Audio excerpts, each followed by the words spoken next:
Hello दोस्तों, मैं आपका गाइड, आपका दोस्त अनुराग पांडे और आप देख रहे हैं हमारे यूट्यूब चैनल।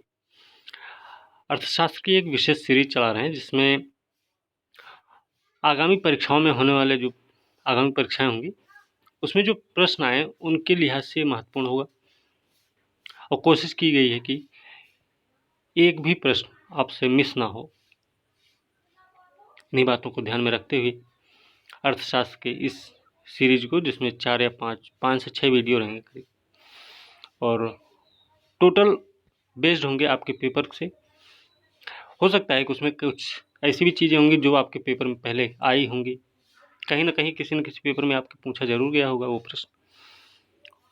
और ये भी है कि जो परीक्षाएं होने वाली हैं उसमें भी पूछे जाएंगे, तो इसलिए ये वीडियो इम्पोर्टेंट है आपके लिए, अब आपकी उस परीक्षा के लिए जो आप जिसकी तैयारी कर रहे हैं।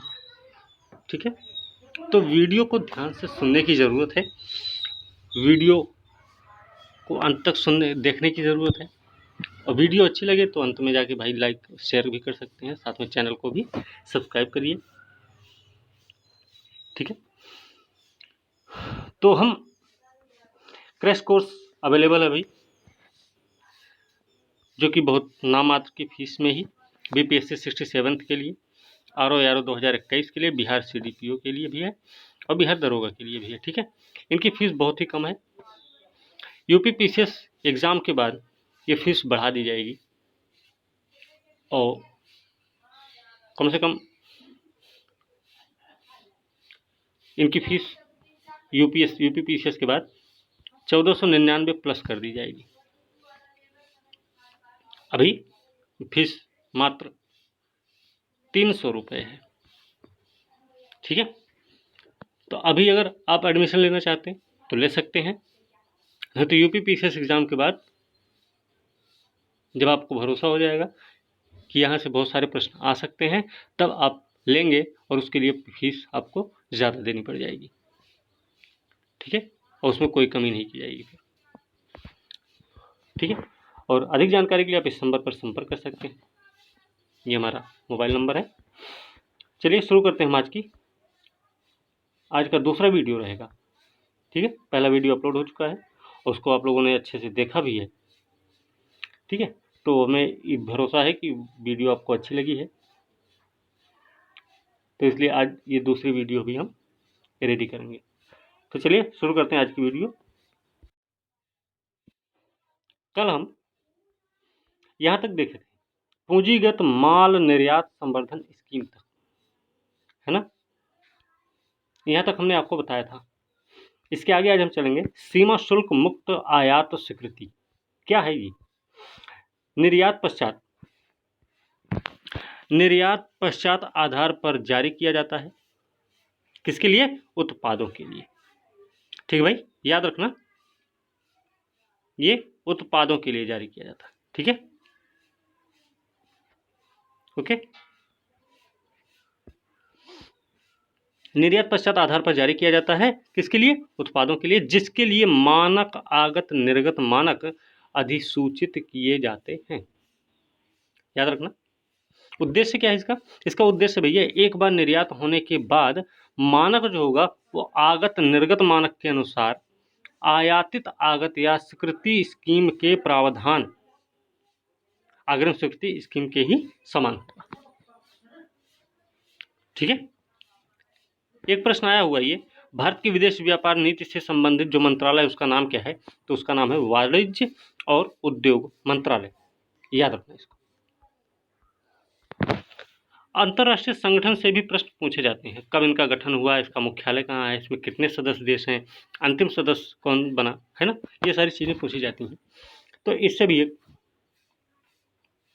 वीडियो देख लेंगे। अंतर्राष्ट्रीय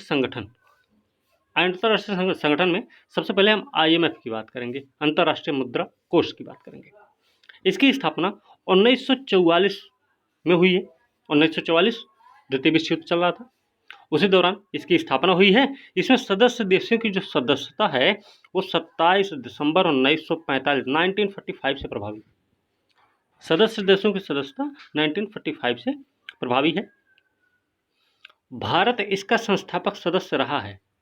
याद रखना, भारत इसका संस्थापक सदस्य रहा है। वर्तमान में इसके कुल 189 सदस्य हैं और अंतिम सदस्य है नाउरू। नाउरू एक देश है जो कि अंतिम सदस्य है IMF का। मुख्यालय कहाँ है? मुख्यालय भैया वाशिंगटन DC। याद रखना इसका काम क्या है? काम है अंतर्राष्ट्रीय भुगतान संबंधी तरलता की समस्या का समाधान करना। अंतर्राष्ट्रीय भुगतान संबंधी तरलता की समस्या का समाधान करना, विनिमय दरों में स्थायित्व लाना और देशों को भुगतान संतुलन को दूर करने के लिए ऋण देना। वो भी कैसा? अल्पकालीन ऋण देना। ठीक है, याद रखना। सदस्यता की इसकी कुछ शर्तें भी होती हैं। वो शर्तें क्या है? सदस्यता के लिए आवश्यक शर्त होती है कि विश्व बैंक का सदस्य होना चाहिए। जो विश्व बैंक का सदस्य होगा वो IMF का सदस्य रहेगा। इसके अलावा IMF में निर्धारित अंशदान को जमा करना होता है। वो भी कितना? 25% हॉट मनी, 75% अपनी मुद्रा के रूप में। याद रखना इसको। रिपोर्ट कौन सी जारी करता है? IMF एक रिपोर्ट जारी करता है, विश्व आर्थिक परिदृश्य, वर्ल्ड इकोनॉमिक आउटलुक। कौन जारी करता? IMF जारी करता है। विश्व बैंक समूह के बारे में देखते हैं। इसमें 189 सदस्य हैं। अंतिम सदस्य नाउरू है, याद रखना। इसके कई सारे अंग हैं, जैसे IBRD, अंतर्राष्ट्रीय पुनर्निर्माण एवं विकास बैंक।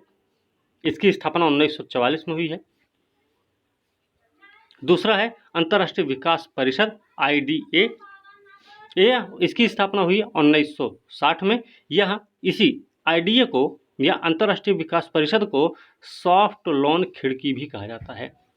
तो ये प्रश्न हो सकता है कि ऐसा पूछ लिया जाए कि सॉफ्ट लोन खिड़की किसको कहा जाता है, तो आपको याद होना चाहिए कि अंतर्राष्ट्रीय विकास परिषद को कहते हैं। इन्हीं IBRD और IDA को मिलाकर विश्व बैंक बोला जाता है, ये भी याद रखना। IFC जो अंतर्राष्ट्रीय वित्त निगम है, इसकी स्थापना 1956 में हुई है। मीगा बहुपक्षीय विनियोग गारंटी संस्था है, इसकी स्थापना 1988 में की गई। 1988 में यह एक गैर व्यापारिक जोखिम हेतु निवेश गारंटी प्रदान करता है। गैर व्यापारिक जोखिम हेतु निवेश गारंटी प्रदान करता है। मीगा क्या नाम है? बहुपक्षीय विनियोग गारंटी संस्था।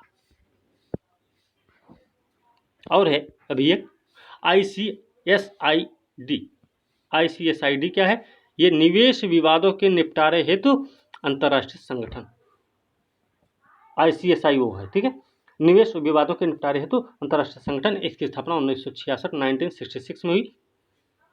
ये क्या करते हैं? आधार संरचना निर्माण, क्षमता विकास, शोध एवं विकास तथा सुशासन गतिविधियों के लिए ऋण देता है वर्ल्ड बैंक। कौन सी रिपोर्ट जारी करता है भाई? रिपोर्ट जारी करता है विश्व विकास रिपोर्ट, वर्ल्ड डेवलपमेंट रिपोर्ट जारी करता है। और खास करके ये रिपोर्ट जारी की जाती है IBRD के द्वारा। ठीक है, विश्व विकास रिपोर्ट कौन जारी करता है? IBRD जारी करता है। आगे है विश्व व्यापार संगठन। विश्व व्यापार संगठन, विश्व व्यापार संगठन जो है GATT का परिवर्ती रूप है। GATT का परिवर्ती रूप है विश्व व्यापार संगठन। तो विश्व व्यापार संगठन की स्थापना हुई है 1 जनवरी 1995 को। मुख्यालय इसका जिनेवा में है, याद रखना। सदस्य देश हैं 164। अफगानिस्तान इसका अंतिम सदस्य बना। 164 सदस्य हैं, अंतिम सदस्य अफगानिस्तान बना है। उद्देश्य क्या है कि विश्व व्यापार के माध्यम से विश्व के संसाधनों के कुशलतम प्रयोग को सुनिश्चित कर लोगों के जीवन में गुणात्मक सुधार लाना। उद्देश्य याद रखना है कि विश्व व्यापार के माध्यम से विश्व के संसाधनों के कुशलतम प्रयोग को सुनिश्चित करके लोगों के जीवन में गुणात्मक सुधार लाना है। विश्व व्यापार संगठन के तहत कुछ प्रमुख समझौते हुए हैं। वो समझौते क्या है भाई? एक तो है कृषि पर समझौता, फिर गैर कृषि बाजार पहुंच, सेवाओं के व्यापार पर सामान्य समझौता GATS, बौद्धिक संपदा से संबंधित व्यापार जिसको ट्रिप्स बोलते हैं, ट्रेड रिलेटेड इंटेलेक्चुअल प्रॉपर्टी, है ना। तो याद रखिए। अच्छा, बौद्धिक संपदा से संबंधित जो व्यापार हो कैसा है? वो पेटेंट आधारित है। पेटेंट कैसा है? औद्योगिक उत्पादों पर अधिकार। इसके अलावा कॉपीराइट जो कि अभौतिक रचनाओं की बात पर आधारित है। फिर भौगोलिक संकेत, ट्रेडमार्क, इन सब पर आधारित है बौद्धिक संपदा से संबंधित व्यापार जो कि ट्रिप्स से संबंधित है। ठीक है, आगे देखते हैं। सामाजिक विकास पर पहला विश्व शिखर सम्मेलन यूनेस्को के तत्वावधान में किया गया कोपेनहेगन में 1995 में। ये प्रश्न पूछा गया है, तो याद रखना सामाजिक विकास पर पहला विश्व शिखर सम्मेलन कब आयोजित हुआ है? 1995 में। कहाँ पर हुआ? कोपेनहेगन में हुआ है। किसके तत्वावधान में हुआ? तो भैया यूनेस्को के तत्वावधान में हुआ। पत्र स्वर्ण क्या होता भाई? पत्र स्वर्ण IMF का विशेष आहरण अधिकार होता है। पत्र स्वर्ण IMF का विशेष आहरण अधिकार होता है। APTA क्या भाई? APTA Asia Pacific trade agreement, Asia Pacific trade agreement है। इसकी स्थापना हुई बैंकॉक समझौते के रूप में हुई थी 1975 में। APTA जो एशिया पैसिफिक ट्रेड एग्रीमेंट है, इसकी स्थापना बैंकॉक समझौते के रूप में 1975 में की गई थी। इसका जो वर्तमान नाम है एशिया पैसिफिक ट्रेड एग्रीमेंट, ये नाम 2005 में गढ़ा गया है। 2005 में। इसके सदस्य देश कौन कौन से भाई? बांग्लादेश है, चीन है, दक्षिण कोरिया, भारत है, लाओ, PDR है, मंगोलिया है और श्रीलंका। ये सारे इसके सदस्य हैं। ओपेक एक संगठन है, पेट्रोलियम उत्पादक देशों का संगठन है। ये पेट्रोलियम उत्पादक देशों का संगठन है। तो इसमें क्या है भाई? इसमें देख लेते हैं। तो ओपेक पेट्रोलियम उत्पादक देशों का संगठन है। इसकी स्थापना 1960 में हुई है। इसके सदस्य देश कौन कौन से हैं भाई? ये देखना है। तो ईरान है भाई, कई बार पूछा गया है। ईरान है, इराक है, कुवैत है, सऊदी अरब है, Venezuela, Libya, UAE United Arab Emirates, Algeria, Nigeria, Angola, Equatorial Guinea, Gabon, Congo, Indonesia भी था, लेकिन 2009 में इंडोनेशिया इससे बाहर हो गया है। तो ध्यान रखना, इंडोनेशिया ऑप्शन में आएगा तो इंडोनेशिया नहीं रहेगा। ठीक है, अब है आगे सार्क देश। सार्क दक्षेश जिसको हिंदी में बोलते हैं, दक्षिण एशियाई क्षेत्रीय सहयोग संगठन। दक्षिण एशियाई क्षेत्रीय सहयोग संगठन इसका नाम है। इसकी स्थापना हुई है 8 दिसंबर 1985 को।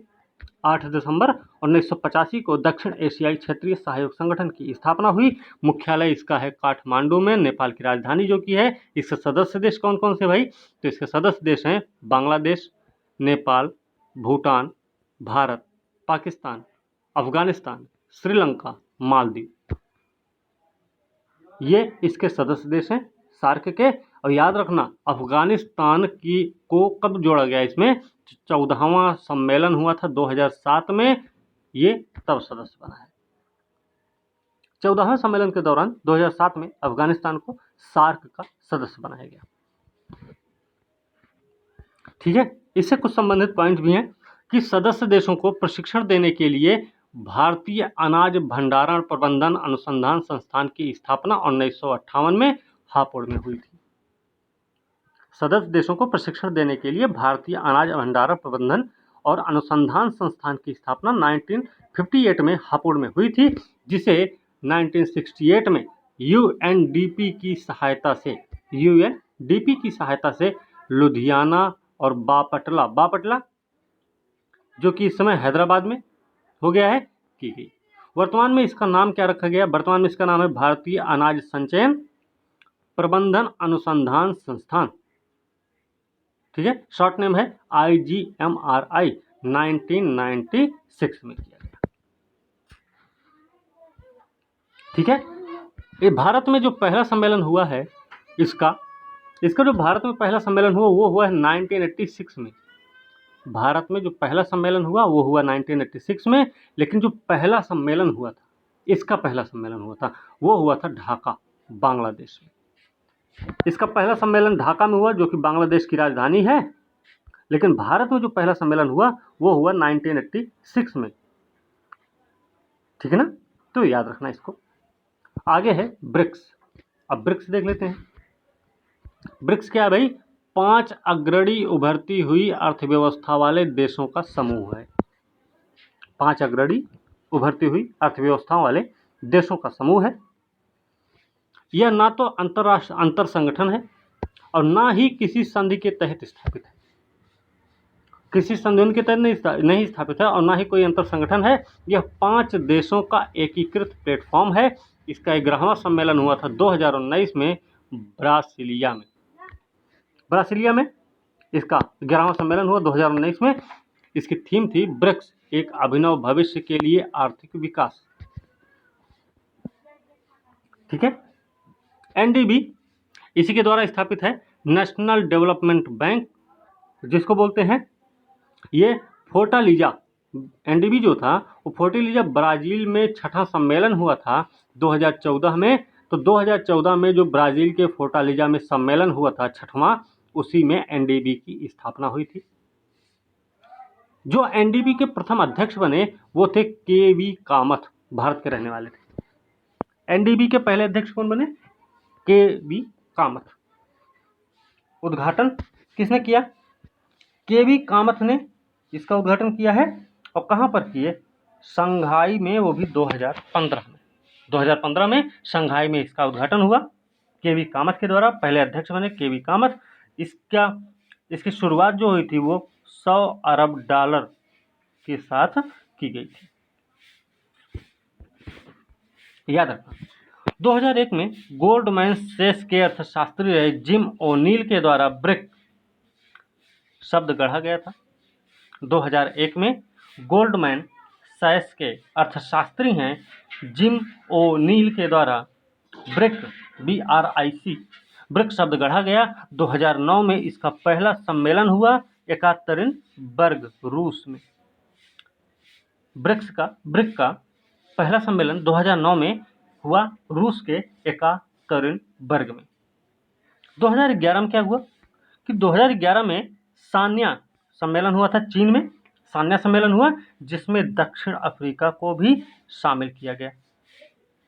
तो ध्यान रखना कि 2011 का सम्मेलन हुआ था, इसी में दक्षिण अफ्रीका को शामिल किया गया, जब भी जो कि चाइना में हुआ था। ठीक है ना, तो ध्यान रखना इसका। आगे है शंघाई सहयोग संगठन, SCO है शंघाई सहयोग संगठन। इसकी स्थापना हुई है 15 जून 2001 को। इसमें सदस्य देश कौन कौन से हैं? इसके सदस्य देश हैं भाई, पहली बात तो इसका मुख्यालय देख लेते हैं। इसका मुख्यालय है बीजिंग में। इसके सदस्य देश हैं चीन, रूस, Bharat, Pakistan, Kazakhstan, Kyrgyzstan, Tajikistan, Uzbekistan. चीन, रूस, Bharat, Pakistan, Kazakhstan, Kyrgyzstan, Tajikistan और उज्बेकिस्तान। ठीक है, तो भैया याद रखना, भारत और पाकिस्तान जो सदस्य बने वो इसकी 17वीं बैठक हुई थी अस्ताना में 2017 में, तब इनको शामिल किया गया था। किसको? भारत और पाकिस्तान को। भारत और पाकिस्तान को SCO की 17वीं बैठक 2017 में अस्ताना में हुई थी, तब इसको शामिल किया गया। अस्ताना कहाँ है? कजाकिस्तान में, ये भी याद रखें। ठीक है, मुख्यालय इसका बीजिंग में। आगे है खाड़ी सहयोग परिषद। खाड़ी सहयोग परिषद जो है इसकी स्थापना 1981 में हुई है। रियाद, सऊदी अरब में इसका मुख्यालय है। इसके सदस्य देश हैं Bahrain, Kuwait, Oman, Qatar, Saudi Arab, UAE के द्वारा एक समझौते के तहत यह स्थापित हुआ। कौन? खाड़ी सहयोग परिषद। संकल्पना क्या है इसका? संकल्पना है रक्षा सहयोग के साथ ही क्षेत्रीय साझा बाजार के रूप में स्थापित किया गया है। इसकी संकल्पना यही है। उद्देश्य क्या रहा? उद्देश्य भैया कि सदस्यों में एकता के लिए समन्वय और घनिष्ठ संबंध स्थापित करना, उद्देश्य याद रखना। और दूसरा उद्देश्य था कि सदस्यों के बीच में संबंध और सहयोग के सभी पहलुओं को मजबूत बनाना। ठीक है, तो यहाँ तो कोई डाउट नहीं होगा, कोई दिक्कत भी नहीं होगी। और फिर से बोल दे रहे हैं, अगर वीडियो को ध्यान से देखेंगे तो आने वाले जो परीक्षाएं हैं उसमें जो भी प्रश्न आएंगे वो आपके मिस नहीं होंगे, एक भी प्रश्न नहीं छूटेगा आपका, ये दावा है। तो वीडियो को ध्यान से सुनने की जरूरत है बस। आगे है गंगा मेकांग स्वर्णिम सहयोग परियोजना। गंगा मेकांग स्वर्णिम सहयोग परियोजना क्या भाई, 2000 में वियंतियन लाओस में स्थापित हुआ है।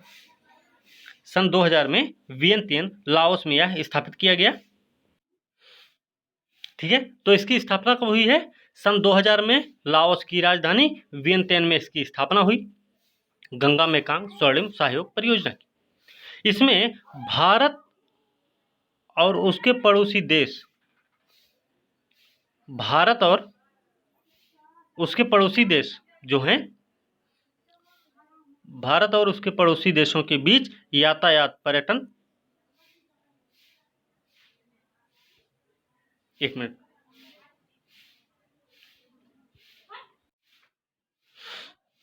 इसमें क्या है कि भारत और पड़ोसी देशों के बीच यातायात पर्यटन, संस्कृति, शिक्षा तथा सहयोग हेतु स्थापित किया गया है। गंगा मेकांग स्वर्णिम सहयोग परियोजना 2000 में लाओस की राजधानी वियंतायन में स्थापित की गई। इसका उद्देश्य ये था कि भारत पूर्वी पड़ोसी देशों के बीच यातायात पर्यटन, संस्कृति, शिक्षा और सहयोग हेतु स्थापित किया गया, मतलब इन क्षेत्रों में बढ़ावा दिया जाए। इसके सदस्य देश कौन कौन से भाई, तो इसके सदस्य देश हैं Bharat, Cambodia, Vietnam, Laos, Myanmar, Thailand, ये इसके सदस्य देश हैं। याद रखना, इसके सदस्य देशों के बारे में कई बार प्रश्न पूछा गया भाई, याद रखना है। साप्टा एक है, south Asian preferential trading agreement, south Asian preferential trading agreement क्या है भाई, 11 अप्रैल 1993 को स्थापित किया गया। कहाँ पे, बांग्लादेश की राजधानी ढाका में। 11 अप्रैल 1993 को बांग्लादेश की राजधानी ढाका में इसकी स्थापना हुई है। सार्क राष्ट्रों के आपसी व्यापार में सीमा शुल्क को कम करने के लिए इसकी स्थापना की गई है। तो साप्टा की स्थापना क्यों की गई कि भैया सार्क जो राष्ट्र हैं, सार्क जो देश हैं, उनके आपसी व्यापार में सीमा शुल्क को कम किया जाए। 6 जनवरी 2004 की सहमति के बाद, 6 जनवरी 2004 की सहमति के बाद 1 जनवरी 2006 को साफ्टा अस्तित्व में आया। साफ्टा का फुल फॉर्म क्या है भाई, south Asia free trade agreement. मतलब जनवरी 2004 में ये सहमति बनी और 1 जनवरी 2006 को साफ्टा के रूप में यह अस्तित्व में आया है। फिर थोड़े कुछ समझौते हैं, देख लेते हैं भारत के या किसी और भी के। तो जैसे भारत श्रीलंका मुक्त व्यापार समझौता है, भारत श्रीलंका मुक्त व्यापार समझौता ISLFTA ना, ये कब हुआ, 1998 में हुआ है। एशियाई बैंक का मुख्यालय कहाँ है, ये कई बार पूछा गया, मनीला फिलीपींस की राजधानी है, वहीं पे है। एशिया प्रशांत आर्थिक सहयोग सिंगापुर में है। आसियान का मुख्यालय कहाँ है, आसियान का मुख्यालय जकार्ता में है। ठीक है, तो यहां तक हमें उम्मीद है कि आप लोगों को समझ में आ गया होगा, और एक बार वीडियो देख लेंगे तो कंफर्म है कि आपको समझ में आ ही जाएगा, इसमें कोई डाउट नहीं है। बस खाली इसको सुनने की जरूरत है, बस आपको जो भी प्रश्न आएंगे वो आपके कवर होंगे, कोई एक प्रश्न आपसे मिस नहीं होने वाला है। ठीक है, चलिए आगे देखते हैं, आगे भी देख लेते हैं। अभी 24 मिनट का वीडियो हुआ है। मानव विकास पे थोड़ी चर्चा करेंगे, इसी के बाद बंद कर देंगे। मानव विकास क्या है, विकास के मानवीय पक्ष पर ध्यान कब दिया गया, UNDP द्वारा। विकास के मानवीय पक्ष पर ध्यान दिया गया UNDP के द्वारा, और इसी क्रम में UNDP ने क्या किया, 1990 में पहला मानव विकास रिपोर्ट जारी किया। UNDP ने विकास के मानवीय पक्ष पर तो ध्यान केंद्रित किया, और इसी के साथ इसने 1990 में ही पहला मानव विकास रिपोर्ट जारी किया। मानव विकास सूचकांक के प्रतिपादन का श्रेय दिया जाता है पाकिस्तानी अर्थशास्त्री थे महबूब उल हक को। पाकिस्तानी अर्थशास्त्री हैं महबूबुल हक को मानव विकास सूचकांक के प्रतिपादन का श्रेय दिया जाता है। इसमें भारत के जो अर्थशास्त्री हैं, नोबेल पुरस्कार विजेता भी हैं, अमर्त्य सेन, इनका भी महत्वपूर्ण योगदान रहा है इसमें। तो मानव विकास सूचकांक की जो गणना की जाती है ना, वो 3 आधारों पर होती है। मानव विकास सूचकांक की गणना 3 आधारों पर होती है। वो 3 आधार कौन से हैं? 3 आधारों पर होती है। एक तो जीवन प्रत्याशा, शिक्षा, प्रति व्यक्ति, राष्ट्रीय आय पर। ये 3 आधार हैं, ठीक है, याद रखना। इन्हीं 3 आधारों पे मानव विकास सूचकांक जारी किया जाता है। जीवन प्रत्याशा में क्या भाई, जीवन प्रत्याशा की जो गणना होती है उसमें अधिकतम होता है 85 साल तक का और न्यूनतम होता है 20 साल तक का। 2016 की प्रविधि, यही याद रखना, 2016 की प्रविधि के अनुसार अधिकतम सीमा होगी 85 साल और न्यूनतम होगी 20 वर्ष। शिक्षा सूचकांक की गणना जो हो रही है वो कैसे हो रही है? कई बार प्रश्न ऐसे भी आ जाते हैं, शिक्षा सूचकांक वाले के अंदर से पूछ लिया जाता है प्रश्न और हम उसमें कंफ्यूज हो जाते हैं। तो शिक्षा सूचकांक की गणना जो होती है वो कैसे होती है? स्कूली अवधि के दौरान औसत जो वर्ष होगा, स्कूली अवधि के दौरान जो औसत वर्ष है, स्कूल अवधि का अनुमानित वर्ष है, सकल नामांकन दर है, प्रौढ़ साक्षरता जो कि 2010 से पहले था। ये दोनों जो सकल नामांकन दर और प्रौढ़ साक्षरता है ना, ये दोनों 2010 से पहले थे, वर्तमान में नहीं है, याद रखना। लेकिन ये दोनों स्कूली शिक्षा वाले में हैं। सकल अवधि, स्कूल अवधि के औसत वर्ष, स्कूल अवधि के अनुमानित वर्ष, ठीक है। अब ये ध्यान रखना इसमें कि इन तीनों को HDI के लिए इन तीनों का गुणनफल प्राप्त किया जाता है, तब जारी होता है मानव विकास सूचकांक में कौन शीर्ष पर है, कौन सबसे नीचे है, ठीक है। तो इन्हीं सब चीजों पर ध्यान रखता है।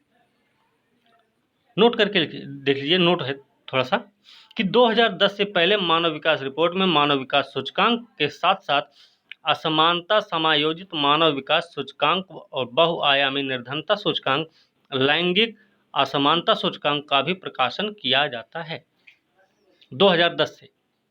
इसी मानव विकास सूचकांक के साथ ही 2010 से मानव विकास रिपोर्ट में क्या क्या, मानव विकास सूचकांक के साथ असमानता समायोजित विकास सूचकांक है, बहुआयामी निर्धनता सूचकांक है, लैंगिक असमानता सूचकांक को भी जारी किया जाता मानव विकास सूचकांक के साथ 2010 से।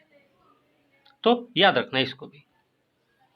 बहुआयामी निर्धनता सूचकांक क्या है? बहुआयामी निर्धनता सूचकांक मानव निर्धनता सूचकांक का उत्तरवर्ती है। बहुआयामी निर्धनता सूचकांक क्या है? मानव निर्धनता सूचकांक का उत्तरवर्ती है। 1997 से मानव विकास सूचकांक के साथ प्रकाशित हो रहा है। कौन? ये मानव निर्धनता सूचकांक की बात कर रहे हैं, हमें भी बहुआयामी की बात नहीं कर रहे, क्योंकि बहुआयामी के बारे में हमने बता दिया कि 2010 से हो रहा है। मानव निर्धनता सूचकांक 1997 से मानव विकास सूचकांक के साथ जारी किया जाता था। इसको जारी कौन करता है? UNDP और ऑक्सफोर्ड निर्धनता मानव विकास पहल। UNDP और ऑक्सफोर्ड निर्धनता एवं मानव विकास पहल के द्वारा ये बहुआयामी निर्धनता सूचकांक जारी किया जाता है। इसके 3 आयाम हैं। कौन कौन से? एक तो वही शिक्षा संबंधी, स्वास्थ्य संबंधी, जीवन स्तर संबंधी। शिक्षा संबंधी क्या है? स्कूल अवधि का वर्ष है, स्कूल में उपस्थिति। स्वास्थ्य संबंधी क्या है? बाल मृत्यु दर है और पोषण। तो जीवन स्तर क्या है?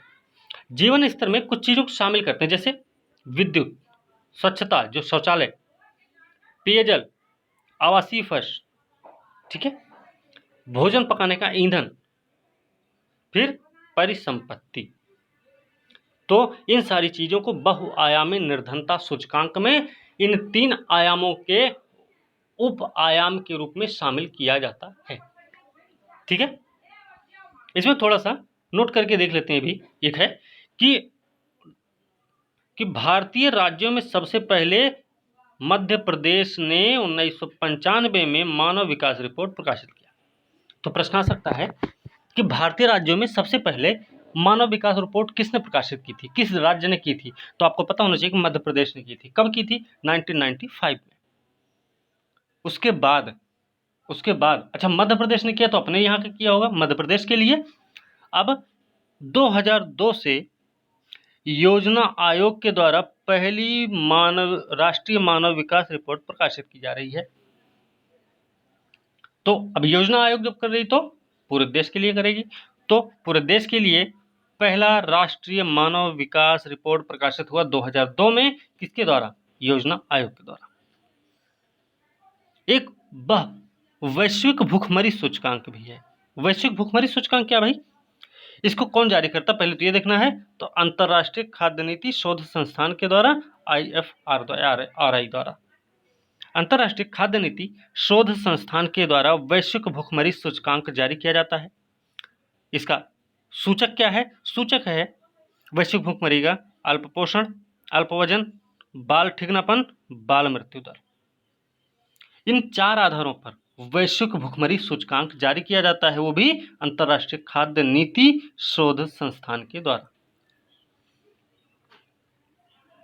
ठीक है, अब यहीं तक देखेंगे। अब अगला चैप्टर होगा रोजगार, बेरोजगारी और कल्याण योजनाएं, तो इसको हम कल वाली क्लास में देखेंगे। ठीक है, आज की वीडियो बस यहीं तक रहेगी और आज हम वीडियो को यहीं पे समाप्त कर रहे हैं। अब अगली वीडियो के साथ कल मिलते हैं, तब तक के लिए धन्यवाद। ठीक है, चलिए, तो वीडियो अच्छी लगे तो लाइक शेयर कमेंट कीजिए। और भैया फिर से बोल दे रहे हैं कि उन सभी चीज़ों को इसमें शामिल किया गया है जो आपकी परीक्षा दृष्टि से महत्वपूर्ण होंगे, तो इनको देखना ना भूलिए, ध्यान से सुनिए और समझने की कोशिश करिए। कैसे भी करके आपकी परीक्षा में जो भी प्रश्न आए वो आपसे गलत ना होने पाए बस, और जो भी प्रश्न आएंगे वो इससे बाहर नहीं जाएगा, ये भी कन्फर्म है। तो इसी के साथ आज की वीडियो यहीं समाप्त करते हैं। अगली वीडियो के साथ कल मिलेंगे, तब तक के लिए धन्यवाद।